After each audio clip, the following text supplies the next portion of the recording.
pasar sendiri merupakan sebuah proses yang cukup panjang, mulai dari mengetahui siapa saja pelanggan Anda, produk seperti apa yang diinginkan, dan faktor yang mempengaruhi pembelian produk. Bisa dikatakan, riset pasar adalah sebuah investasi, biaya, dan tenaga yang Anda keluarkan nantinya akan membantu bisnis Anda berkembang. Sebab hasil temuan riset pasar akan membuat Anda memiliki informasi lengkap tentang target dan perilaku pelanggan. Baik, selanjutnya saya akan menjelaskan mengenai jenis-jenis riset pasar. Yang pertama yaitu riset primer atau in-house. Riset primer berfokus pada informasi langsung dari konsumen. Kenapa riset ini penting? Karena Anda akan mendapat informasi yang berasal dari pengguna produk secara langsung. Informasi tersebut bisa berupa pendapat, ide, serta masukan agar produk sesuai kebutuhan mereka. Riset primer sangatlah penting sehingga Anda harus mempersiapkannya secara matang, mulai dari memastikan calon konsumen sesuai pengembangan yang akan dilakukan hingga pertanyaan yang mewakili tujuan riset Anda. Idealnya, riset primer dilakukan secara bertatap muka agar bisa membangun hubungan yang baik. Namun, jika terkendala, Anda bisa melakukannya secara online, bisa melalui formulir, telepon, email, dan yang lainnya. Riset primer dibagi menjadi dua berdasarkan jenis informasi yang diinginkan. Yang pertama yaitu riset kuantitatif. Riset pasar ini menghasilkan data berupa angka, jadi Anda berusaha mengetahui tren penggunaan produk, baik dari sisi jenis produk, harga, desain, dan ukuran lainnya. Sebagai contoh, jika bisnis Anda bergerak di bidang fashion, Anda bisa melakukan riset tentang warna favorit pelanggan. Anda bisa menanyakan warna kesukaan mereka secara umum atau per produk. Dengan demikian, Anda bisa memproduksi lebih banyak produk sesuai warna yang paling diminati. Yang kedua yaitu riset kualitatif. Riset pasar ini berfokus pada informasi yang dijelaskan secara deskriptif oleh pelanggan.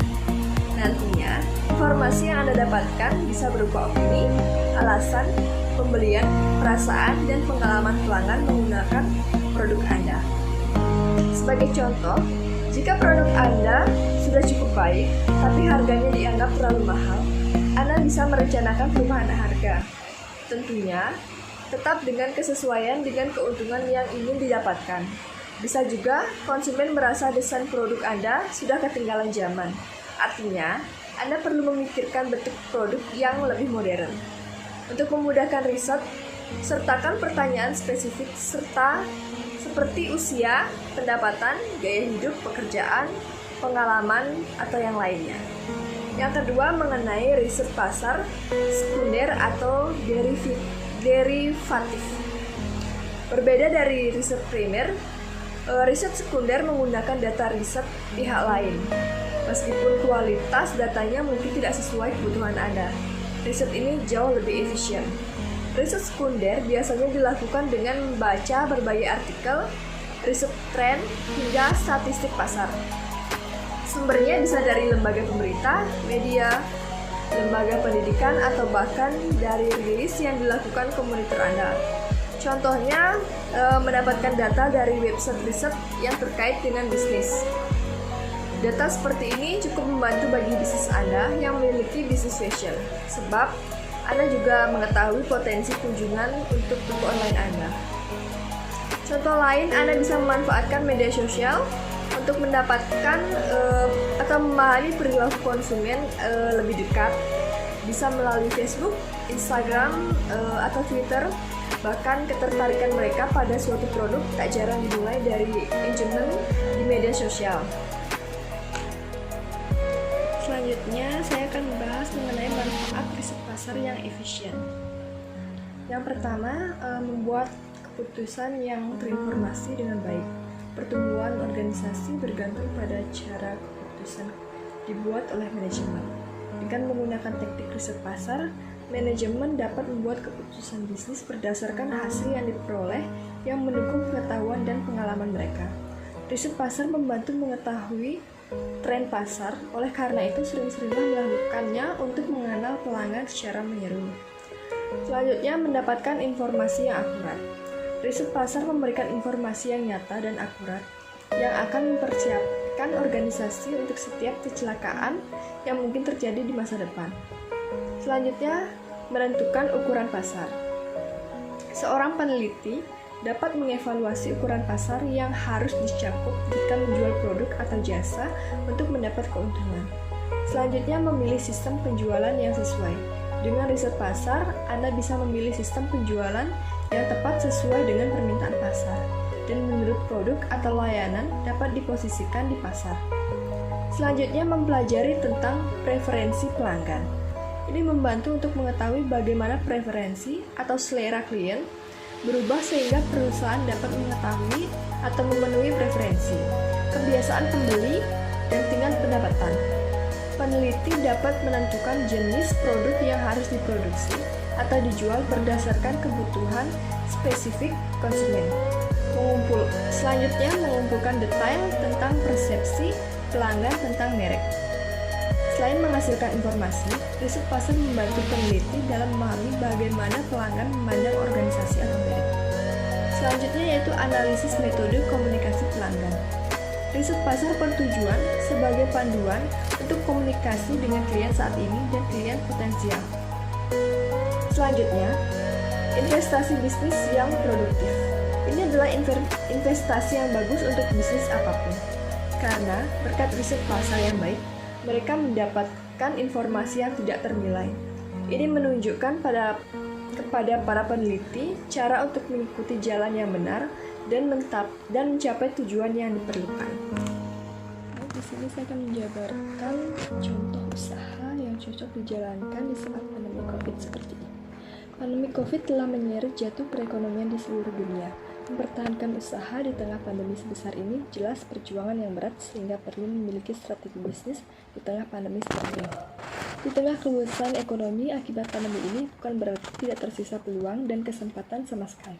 Masih banyak peluang bisnis baru yang bisa Anda jajaki dan berpotensi menghasilkan keuntungan di tengah kondisi krisis.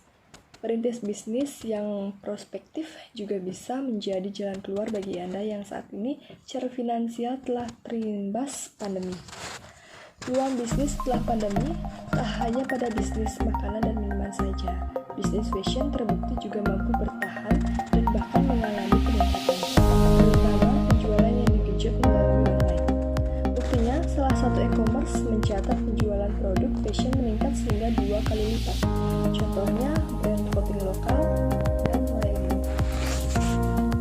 Strategi yang dilakukan Mailmu cukup cerdik. Mereka mengamati tren kebutuhan fashion selama pandemi ini fokus menjadi produk untuk penggunaan sehari-hari.